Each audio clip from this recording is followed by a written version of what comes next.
We'll start the phases of matter homework with a definition. Now, on the quiz, you could be given either solid, liquid, or gas. On the homework, I want you to pick one. Now, I want a collegiate definition of the three phases of matter. And again, I want you to pick one. Now, it should start with, for example, a gas is a physical state of matter that is characterized by, and then you fill it in. Now, you need to use the majority of the keywords used to describe your state of matter, your chosen state of matter. I'm just using gas as an example, that we have talked about in this module. It should be more than is a physical state of matter characterized by a substance with low density who takes up the space of its container, and then that's it. That's your third grade definition. We need a collegiate definition. So if you have chosen gas, I want you to tell me how the kinetic molecular theory explains how gas particles behave. How gas particles are in constant motion unless they collide, and if they collide, they have elastic collisions. Explain to me that gas molecules create what's called a pressure by hitting the sides of their container. They fill up that container, but there is a large empty space between each of these gas molecules. And because that empty space can be removed, gases are compressible. So you see, this is how we're going to derive a collegiate definition. And I want you to take one of your phases of matter and define it for me. Then we'll move on to explaining the phase changes from solid to liquid, or liquid to solid, or solid to gas, or gas to solid, by using words like the heat of vaporization, the heat of fusion, and vapor pressure. I want you to include a description of the kinetics of each of the phases of matter. Now, when I say kinetics, I'm speaking of the movement here. Kinetic is usually used to describe movement. So I want to know about the movement of each of the molecules or particles found in the phase of matter change that you're talking about, and then what causes that movement to change. Now, in Chemistry 2, when we talk about kinetics, we're going to be talking about rates. In Chemistry 1, we're talking about the actual movement of the molecules. And in question 3, we'll start with some calculation. We're going to start with a Boyles Law example. So if a sample of unknown gas in a container that has a volume of 1.6 liters and a pressure of 760.5 torr, what is the pressure in atmospheres if the volume of the container is compressed to 0.25, and it looks like I dropped off the unit there. So is compressed 0.25 liters at a constant temperature. So let's pick out our variables first. We know we're using Boyles Law, and we know that Boyles Law is P1 V1 equals P2 V2. So let's define a few things. P1 is 760.5 torr. V1 is 1.6 liters. P2 is what we're looking for. And V2 is 0.25 liters. Again, it looks like I dropped off that unit. Hopefully it'll be fixed by the time you get to the homework. Now, because we're asking for that pressure in atmospheres, I'm going to go ahead and convert this into atmospheres as well. So I'll take my 760.5 torr and convert it by using 1 atmosphere, the equivalent of 760 torr. So when I do that calculation, I get a 1.001 atmospheres. Now, I do have 4 significant digits here. I have 4 significant digits in my original measured quantity. Remember, whenever you're converting units, you need to hold on to the significant figures of your measured quantity. So now I have defined my variables, so I'm just going to scratch this out and put 1.001 atmospheres. One is what I'm going to use. And then I'm going to plug in what I know and solve for what I don't. So P1 is 1.001 atmospheres. V1 is 1.6 liters. P2 is what I'm looking for, and V2 is 0.25 liters. So I'm going to multiply 1.001 times 1.61, and then I'm going to divide that by 0.25 liters. That's the algebra here, in order to get my P2 alone.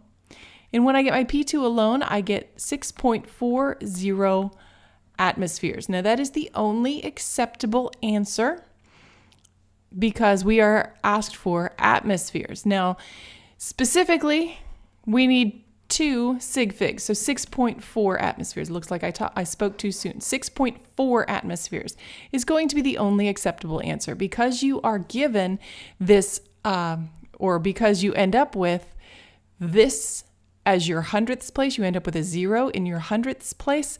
6.4 is the acceptable answer. Now remember, when entering into the homework system, because I have this large text box, I want to see the work here. You can insert your work by embedding an image, clicking on that little image thing, clicking on Canvas, clicking on your My Files, clicking on Upload the file here. So you can find your image that way. You can just upload your image, or you can type in your work. Question 4, we're going to be working with Charles' law. So with Charles' law, we have that, let's see if I can draw again. V1 over T1 is equal to V2 over T2. Now remember, whenever we work with gases, we need our temperature to be in Kelvin. So here we need to pick out our units. So V1 is 6.1 liters. V2 is 1.1 liters. T1, we don't know. T2 is 20.1 degrees Celsius. So here, the envelope starts with a volume of 1.1 at a pleasant. So although it starts, and usually we associate starts with 1, the point is I've kept them together. I've kept my 1s together, my 2s together. So now I'm going to plug in what I know and solve for what I don't. So 6.1 liters over T that I don't know is equal to the volume over the T I do know, but I must convert this into Kelvin. And I do that by adding 273.15 to my Celsius measurement and get 293.25, and I'm aware that I've added an extra significant digit. We're going to hold on to it to decrease rounding error. So here's my Kelvin, and now I solve. Now a lot of students start to get confused with how to solve this. You may remember from earlier in your math career that to solve something like this, you cross multiply. That means I'm going to multiply these two components. 1.1 times T1 is equal to the product of these two components. 6.1 times 293.25. Now this is a liter, this is Kelvin, this is liter. Now I'm going to divide both sides by 1.1 liters. So my liters are going to cancel out. I'm going to be left with Kelvin. So T1 is going to be equal to, once I get all this straightened out, T1 is going to be equal to 1626.20 Kelvin. But the question specifically asked, what temperature in Celsius? So in order to calculate that, I need to subtract 273.15, and I get 1353.05 Kelvin. Now I can look at those significant digits. So going back to the original problem, I have 2 sig figs in my measured quantities here. Therefore, I can only report 2 significant figures. I have these 2 sig figs, and I look next door, so I can only report 1400, I said Kelvin, that is Celsius now, 1400 Celsius. Now, because this particular question only has an entry blank, I can only put the 1400, not the unit. Number 5, so now we're going to use the ideal gas law, but it has a little bit of a twist. If you can handle this problem, you can handle any other ideal gas law problem as well. So here we're being asked, what is the molar mass of a sample of 0.27 grams that has a pressure, so my P is going to be equal to 0.88 atmospheres, and a volume of 100.0 milliliters at a temperature of 20.0 degrees Celsius. Now, things you should have in your notes is you should know what R is. R is the universal gas constant, and it is 0.0821 or 0.6 liters atmospheres over mole Kelvin. Now, because R is in these units, we need to make the rest of our variables match those units. Here we have atmospheres. Now we need to convert our milliliters to liters. So that would be 0.1000 liters. And then for our temperature, I need to add my 273.15. Looks like I'm falling right off the page there. So now I can put all of that into the ideal gas law. And now I'm going to be solving for N, the moles. So my P, my V, N is what I'm looking for, R,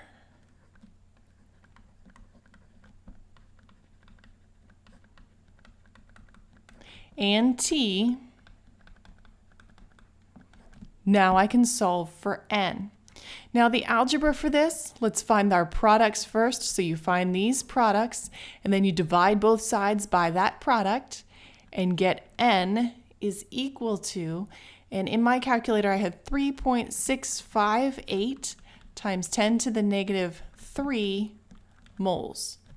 Now molar mass, you need to remember what molar mass means. Molar mass is how many grams of a substance you have per mole. We were told that our sample was 0.27 grams, and we just figured out that it's 3.658 times 10 to the negative third moles. So if I divide my grams by my moles, I have the molar mass. And when I do that, I get 73.8 grams per mole. Now going back to my original problem to check out my significant figures, I have 2 sig figs here. I have 2 sig figs in the pressure, so I can only report 2 significant figures. So I would report 74 grams per mole. Now this is a case where I have just a blank, so you would need to upload your handwritten work for that problem if you would like partial credit. If you're confident that you did it right, then there's no reason to upload your work, but it will always benefit you. I shouldn't say always. It should benefit you. So number 6, now we're looking at a stoichiometric gas problem. So we have hydrochloric acid that reacts with calcium carbonate to form calcium chloride, carbon dioxide, and water. The water is liquid, but the carbon dioxide is a gas. Now here, you have to remember from previous modules, how do you write this in a balanced chemical equation? So we have calcium carbonate, and that reacts to form calcium chloride, carbon dioxide, and water. And it says the water is a liquid, carbon dioxide is a gas. The calcium chloride is going to be a solid. The calcium carbonate was also a solid, and the hydrochloric acid is aqueous. So now you need to balance this. It would be good practice for you to go through and balance it. Make sure that you have all of the same number of atoms on the reactant side and the product side. So now we can solve this problem. Now we're given a volume, so I know my volume of gas, and I'm just going to mentally convert that into liters right now. And that was collected at a temperature of 25 degrees Celsius, and I'm going to go ahead and convert that, I forgot a 3, convert that into Kelvin. And we're told a pressure. Now my pressure is in torr, so I'm going to convert that into atmospheres. and I get 1.07 atmospheres. Now, I truncated that in my calculator. I actually leave these numbers in my calculator. So I have PV, I don't have N. I know my R, and you should have this written down. And that's liters, atmospheres, mole, Kelvin, because as you can see, it's not necessarily going to be given to you. So first, let's find out how many moles of gas we have. We're going to be using the ideal gas law, PV equals nRT, and I'm going to plug in the variable information I know. So I have 1.07 atmospheres. I have 0.1253 liters. N is what we're looking for. I have R, and I have my temperature in Kelvin, 298. I put 0.15. I don't believe that to be, yes, that is correct. I thought we were 0.5. I must be remembering something else. So then again, we multiply our atmospheres by our liters, divide it by R and the temperature. Get an N value. In this case, I get 5.48 times 10 to the negative 3, and that's moles. Now we can move on to the stoichiometry part of the question, because the original question asked for the original concentration of the acid in a sample of 14.3 milliliters.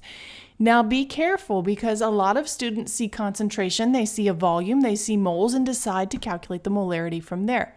But that is incorrect, because this is moles of carbon dioxide. You can't find the concentration of acid from the moles of carbon dioxide without a little stoichiometry. So here we have moles of carbon dioxide that was produced, and I need to convert that into moles of hydrochloric acid. So I need to look to the balanced chemical equation to find the stoichiometric ratio of hydrochloric acid and carbon dioxide. So for hydrochloric acid, I'm going to make that yellow, even if it's all smushy there. And then I have my carbon dioxide here. I don't know why it's doing that. So my blue number is going to be white. My blue number is going to be 1, and my hydrochloric acid number is going to be 2. So this is how I can convert into moles of hydrochloric acid. And when I do that, I get 0.0110, and that is moles of HCl. In order to find the molarity of HCl, I need moles of HCl over liters of HCl. So I've just calculated the moles, and then I need to go back up for my original volume, which was 14.3 milliliters, and convert that into liters. So then I can calculate my original concentration of acid to be 0.769 capital M molar.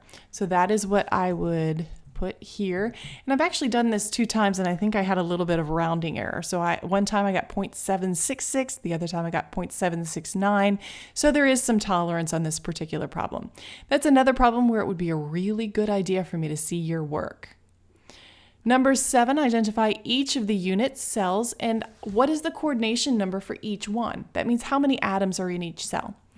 Well, this cell here on the left, this is a face-centered cubic cell. So it's FCC. Now in the FCC, there are a total of 4 atoms. You have a half on each face. That's the red atom. So a half of those times 6 faces, that's 3 atoms. And then you have an eighth of an atom in each of the corners. So 3 plus 1, there are 4 atoms in a face-centered cubic. This middle one, this is called a body-centered cubic cell, BCC, and there are a total of 2 atoms. So there's an eighth of an atom in each of the corners, plus 1 atom in the middle, so 2 atoms. And this one on the right, this is a simple cubic cell, or SCC, and there is a total of 1 atom in there. You see, there are no red atoms, they're all gray, and each of those gray corners is an eighth of an atom. Now, I also need you to be able to identify all the parts of this graph. So if we have increasing temperature on the y-axis and increasing energy on the x-axis, I'm going to start at the bottom here with A. So this is where we have a solid. As you increase the temperature, you come to what is called the melting point. So I'm reading this from left to right. And as I approach that melting point, I can increase the energy, but I don't change the temperature. And that plateau, C, that is called the melting or freezing line. That is a dynamic equilibrium. And then I hit this point here, and this point here doesn't have a letter associated with it. I missed that. This is actually the freezing point when we read this from right to left. So after we have enough energy that we hit that point, then what we have is a liquid, a total liquid, and that's D. Then we hit what is called the boiling point. E is the boiling point. And on this plateau F, this is where we have boiling and condensation. Again, it is a dynamic equilibrium, so you have these opposing forces occurring at the same rate. And you increase the energy, but the temperature does not change until you hit this point G. Now this point G, we call this the evaporation point. It's also called the condensation point when we read it from right to left. And then when we get to H, where we start climbing in temperature again, that's where we have a gas. So that's how you read this graph.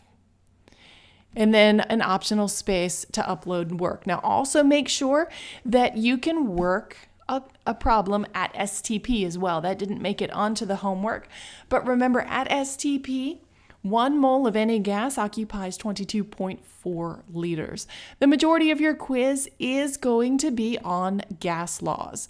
There is, as I had described at the beginning, there is some definition involved, and then there's going to be a little bit of pick out the cubic cell. You do not have to do any calculations with the cubic cells.